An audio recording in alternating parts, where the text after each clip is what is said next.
শেখ রেহানার কন্যা টিউলিপ চুরিতে ধরা পড়েছেন। চুরি বা ডাকাতি আমরা যাই বলি না কেন, ধরা পড়েছেন এবং তার তথাকথিত মন্ত্রিত্ব পদ, তিনি এক ধরনের জুনিয়র মন্ত্রী, আমি এটা নিয়ে গত ভিডিওতে কথা বলেছিলাম। সেই পদ চলে যাওয়ার সম্ভাবনা তৈরি হয়েছে, সেটা আমরা জানি। এবং সত্যিকার অর্থেই ব্রিটিশ প্রধানমন্ত্রীর তার সাথে ব্যক্তিগত ধরনের সখ্য বা আন্তরিকতার কারণে তিনি এখনো এই পদে আছেন, এই আলোচনা ব্রিটেনেই হচ্ছে। অথচ ব্রিটেনের মতো গণতান্ত্রিক ঐতিহ্যের একটা দেশে এখন পর্যন্ত তার এখানে থাকার কথা ছিল না।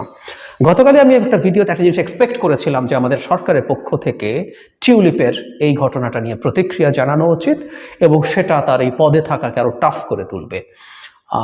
তার প্রেস টিম বা কোনো উপদেষ্টার পক্ষ থেকে হলে হয়, কিন্তু মেঘ না চাইতেই জল, এটা ইনফ্যাক্ট আমি এর আগেই নিশ্চয়ই আমাদের প্রধান উপদেষ্টা করেছেন, কিন্তু দেখে খুব ভালো লাগলো যে প্রধান উপদেষ্টা অত্যন্ত কঠোর ভাষায় ওই শেখ পরিবারের টিউলিপের প্রতি কঠোর ভাষায় কিছু কথা বলেছেন। একটু পড়ি।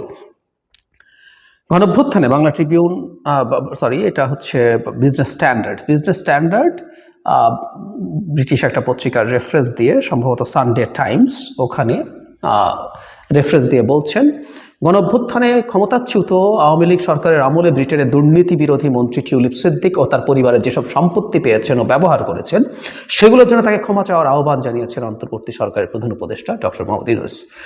ডক্টর ইউনূস বলেছেন, টিউলিপের লন্ডনের সম্পত্তি নিয়ে তদন্ত হওয়া উচিত। তদন্ত যদি প্রমাণ হয় তিনি প্লেন ডাকাতির সুবিধাভোগী, তাহলে সম্পত্তিগুলো ফিরিয়ে দেওয়া উচিত।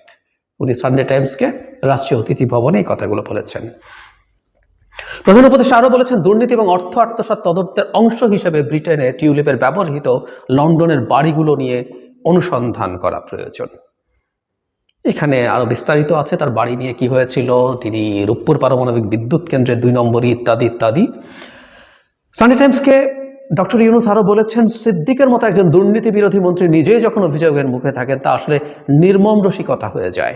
প্রধান উপদেষ্টা বলেন, তিনি দুর্নীতি বিরোধী মন্ত্রী হলেন, তারপর নিজের পক্ষে সাফাই গাইলেন। হয়তো আগে বিষয়টি বুঝতে পারেননি, কিন্তু এখন যখন বুঝতে পেরেছেন তখন তার বলা উচিত, দুঃখিত, আমি বিষয়টা বুঝিনি, আমি জনগণের কাছে ক্ষমা চাইছি এবং পদত্যাগ করছি। তিনি তা না করে উল্টো নিজের পক্ষে সাফাই গাইছেন।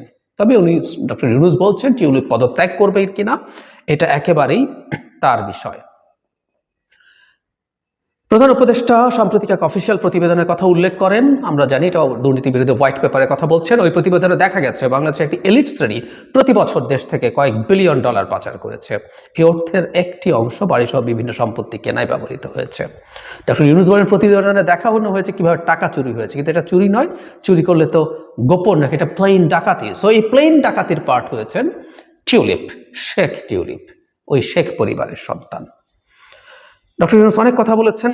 তিনি বলছেন,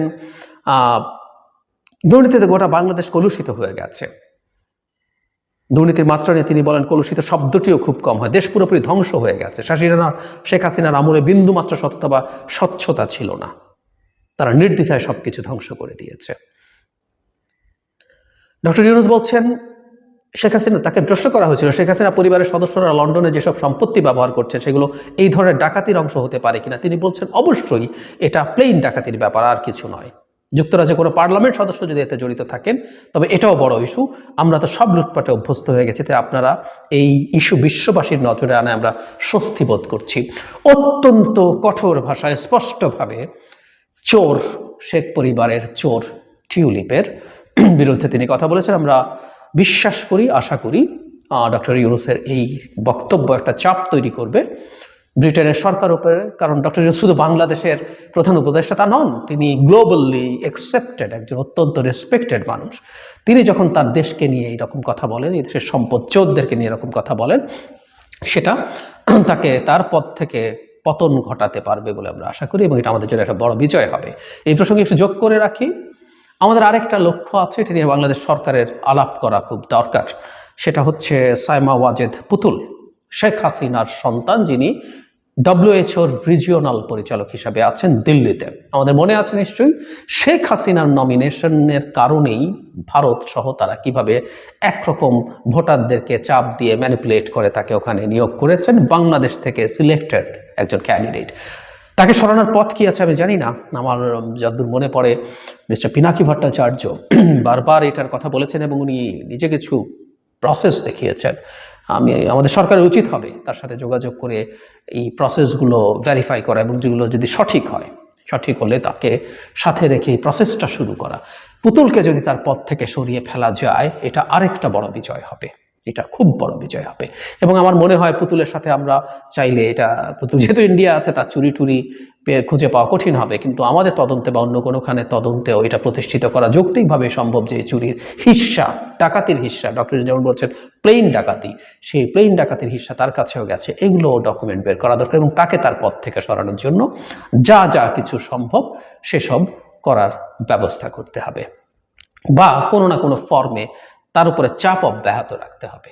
এই দেশে, এই দেশের বাইরে যে কোনোখানেই হোক, এই শেখ পরিবারের সদস্যদেরকে যতটা সম্ভব হিউমিলিয়েট আমরা করতে পারি, ততটা আমাদের দেশের জন্য ভালো হবে। এটা বিচার, মানে তো হাতের কাছে পাচ্ছি না, বিচার করতে পারছি না, কিন্তু এটাও এক ধরনের জাস্টিস। তারা এই দেশের প্রতি যে ক্ষতি করেছে, সেই জাস্টিসটা যেন আমরা এনশিওর করতে পারি।